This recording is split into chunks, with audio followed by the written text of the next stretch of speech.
Before you get done with this video, do me a favor. Let me know if you think we've been trained to garden the wrong way. It took me many years to get my garden to where I'm actually very happy with my planting, my planning, my rotations, my timing. I'm pretty happy with everything, but it's taken time to get there. And you know, there was some hiccups along the way, but I really and truly do think that we are basically being trained to do it wrong. Now, I know you're probably thinking, oh, great, here we go. Here's another crazy fool on YouTube talking about something like this. But, you know, just hear me out. I mean, I don't know the time frame, but a few years ago, I remember when a very popular search engine, we won't say their name for certain reasons, it changed. And it changed from where we would get blogs and, you know, information to mostly marketing. You know, and then that happened across the board. Everybody got basically money hungry. So if you Google something now, the first thing you get is, well, first you get a stupid AI thing, which AI sucks. But other than that, you get an ad to buy something, or you get a website, not even an ad. It's just a website directing you to buy something related to the word that you use in the search engine. And that's really part of the problem.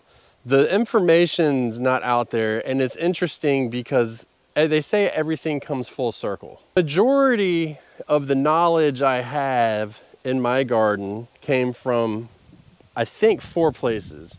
One was my grandfather and my parents gardening. You know, I picked up a little bit here and there from them, not a lot. I don't want to act like I was sitting there taking a master class or anything. 2, books. 3 were people's experiences and stuff like that. And then the biggest one of all has been my own trial and error over the years.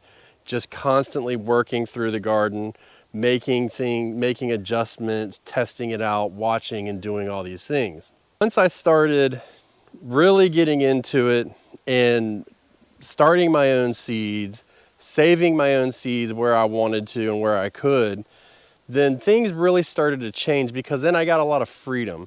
I touched on this with the food freedom video not too long ago, but I think this is an important conversation because, you know, in my area, so I'm in coastal North Carolina, it is 100% possible to take your entire garden, turn it into a fall garden, and grow a complete crop in it.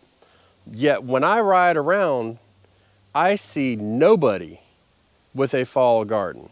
When I plant, and people, you know, people always ask, and I'm sure they ask you, you know, as a matter of fact, comment below how many people in the past week have asked you what you got growing in your garden, right? And so you get that question, and I answer them, and I say, you know, in my garden, I've got blah, blah, blah, blah. You know, it's almost exhausting to say because we have so much planted. But in the fall, when we do that, and even into the winter, I get cross-eyed looks. And I think to myself, like, why do I get cross-eyed looks? Is it really that hard to believe that everything can rotate in and out?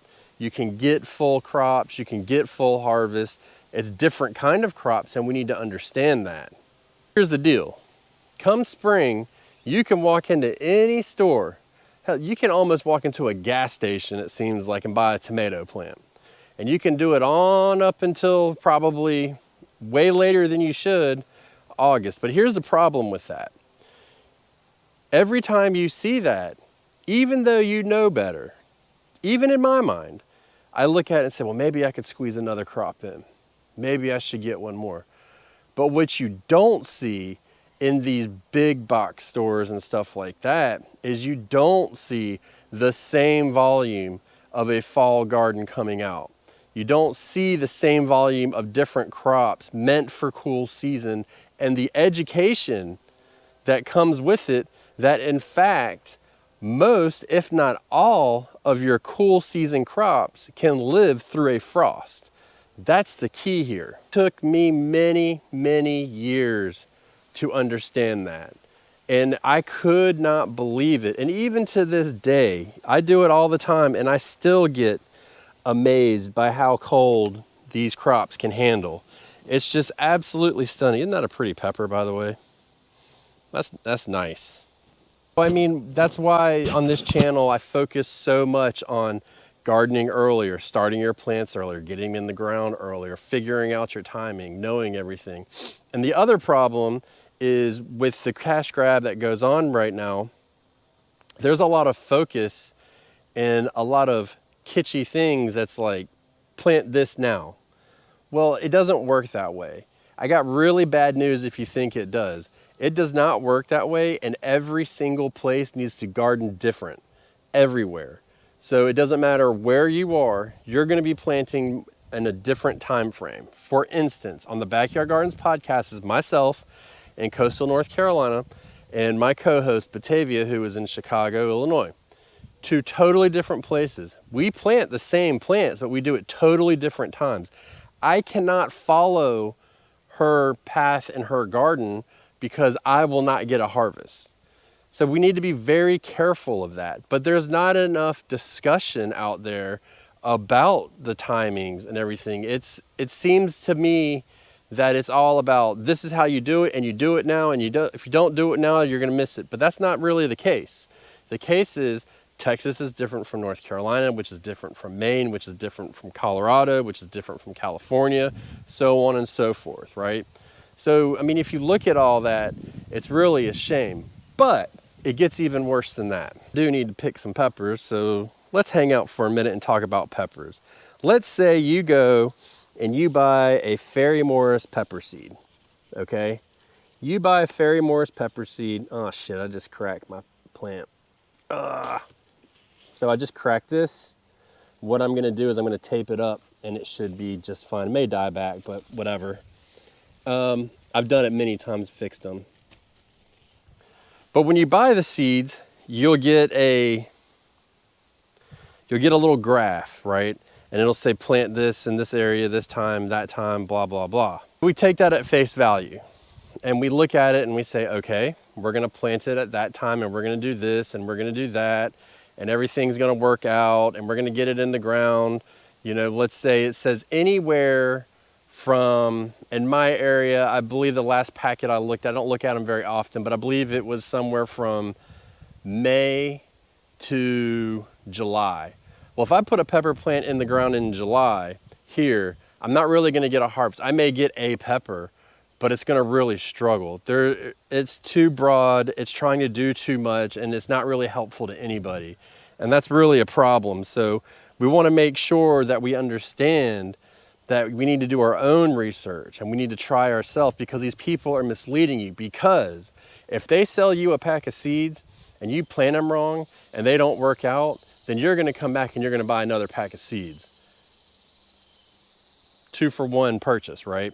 That's how it works. Same with the plants. So I used to think that the plants from the biggest distributor came from somewhere far away. Then I did a Google search and I did, where are this company's plants grown? Greenhouses, where are the greenhouses? And I got a map. There's like 3 in my state, I believe. So it's crazy, right? So we're thinking that these are coming somewhere and they're specially handled to get out in the right time, but that's not the case. The case is they're growing right up the road and then they're brought here and then they're sold to us at an astronomical price at the time that they want us to buy them, so that when we get them in the garden, it's like, you know, at first it's good, they come out too early and they stay too late. So if you can get that sweet zone in the middle, then you're gonna be good. The problem is it's very discouraging for gardeners as a whole, because then you're getting started out, you're gonna struggle and struggle and struggle, and you don't understand why. And then next thing you know, it's gonna happen, you're gonna be struggling, you may give up, or you really dig your feet in and say, you know what, I'm not gonna give up, I'm gonna do this, I'm gonna make it happen, and I'm gonna figure it out. And that's when we start to excel. I think what the problem is there's not a market for it, but that's because there's not education for it. You know, there was a time in this country, in the United States of America, that is, which is where I'm from, if you don't know, is it was encouraged for people to grow food. You know, there's a reason why, and now it's starting to change, but the majority of the properties in this country are a ½ acre, because on that ½ acre, it was deemed that there was enough room for you to raise a few animals to support your family and a full garden to support your family. It was called the Victory Garden. And, you know, even before that, you know, that's what this is all around. So you used to go and you used to buy different plants and different seeds and stuff at any store. They would really help you. Now they don't. So last year, here's the point. Last year, when I realized I didn't have the seeds for these ground cherries right here, when I didn't have the seeds for them, I went to the store to try and find a pack of seeds.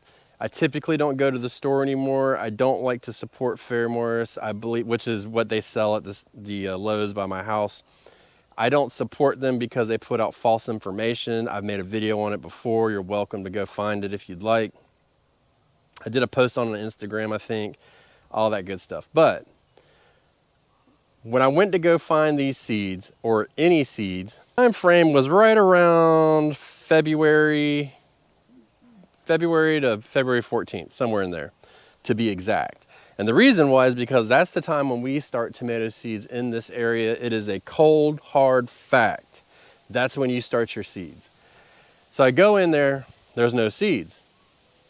I said, well, what's going on? Where's the seeds at? And they said, oh, well, they sent us the wrong seeds. And I said, well, what seeds did they send you? They said they sent tomatoes and peppers and all that stuff. And I was like, that's exactly what you need to be planting right now. So they took the whole display out, all the flowers, all the seeds, everything, and took them out. And what they did, I said, well, when are you going to get some more in? They said, well, we won't get any in. We're the last on the list, and we won't get any in until May. And the problem with that, there's two things. One, before that, guess what comes in? The plants. And two, all the people that needed seeds that don't want to order or don't know how to order, there are people out there that don't know how to order seeds or don't know that you can, are going to go in there and they're going to start their seeds really late. And I guarantee you, there is an influx of gardeners in this area that are struggling because of that. The idea that you can do a second planting of tomatoes is absolutely amazing. That, I mean, it's stunning that you can do that, which, by the way, I still haven't figured out what I want to do. So everybody will be happy. I did as much of a Florida weave as I want to do for now, and that's what we got here. So everybody's happy, good deal. I had the stuff here, so we made it. But, you know, when you can make a second planting, it's really important to know how to do it right. And if you're steered in the wrong direction, then you're not going to really be able to do it. You know, you're going to get, most people will go, there'll be some leftover plants they've up potted in big pots and they'll sell them for 20 bucks and you'll buy them.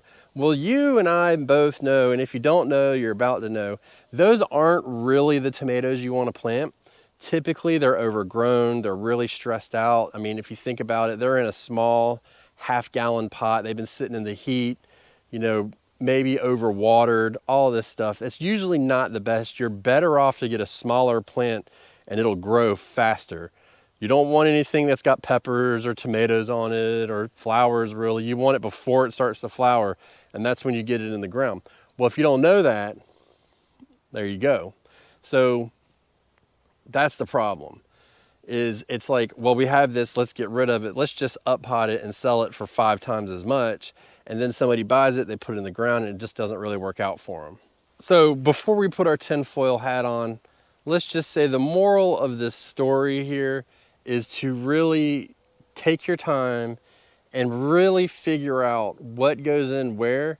And when it comes to all the seasons, don't be scared to do an appropriate cool season planting for fall at the appropriate time. Is that appropriate time?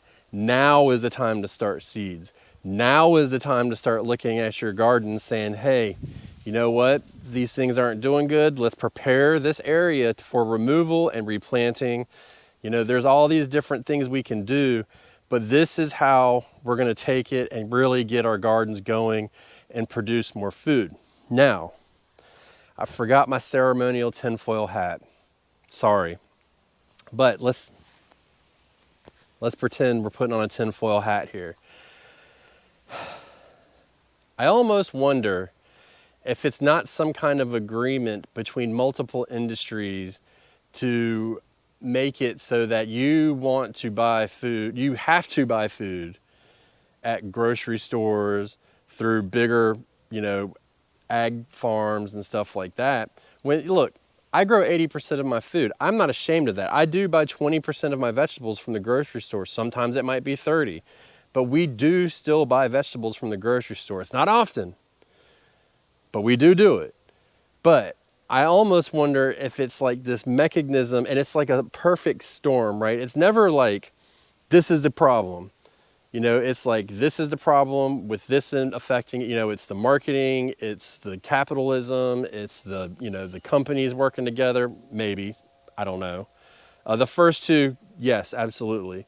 But, you know, if you don't tell people and you keep them ignorant, then they can't flourish and enjoy what they have. So this narrative of gardening is very expensive and you can't afford it and it's cheaper to buy food and all this stuff, quite honestly, is a load of crap. I mean, right now in my house, I got 25 pounds of tomatoes to preserve or whatever.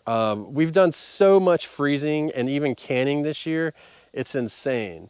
And we're gonna keep doing it, you know what I mean? And so we keep making this and we keep putting it out and we keep doing it. I mean, for instance, we haven't emptied out the zucchini bed because I think we may have just gotten our last zucchini. I'm not seeing any flowers. We've left it because we keep getting like 2-pound zucchinis out of it, that we're eating 2 to 3 meals out of one zucchini off of one plant that cost about 1 cent for the seed. I mean, you know, it's crazy when you think about it and you put it into perspective. It's to the point where it's like, I don't even want to see a zucchini anymore. You know, as far as tomatoes go, like after I can these, I'm ready for my tomatoes to be done, which the first batch should be done. The plant should be finishing up within the next 2 to 3 weeks, it looks like. So, you know, we're working our way into that direction. But it's crazy when you think about how much you can get out of a garden. And if you are making money off of buying food, of people buying food, then why would you want them to make money when you could just pay somebody else money to withhold the knowledge so that they would go buy more food? I know it's a stretch, but I think there's something fishy going on here. Goodbye.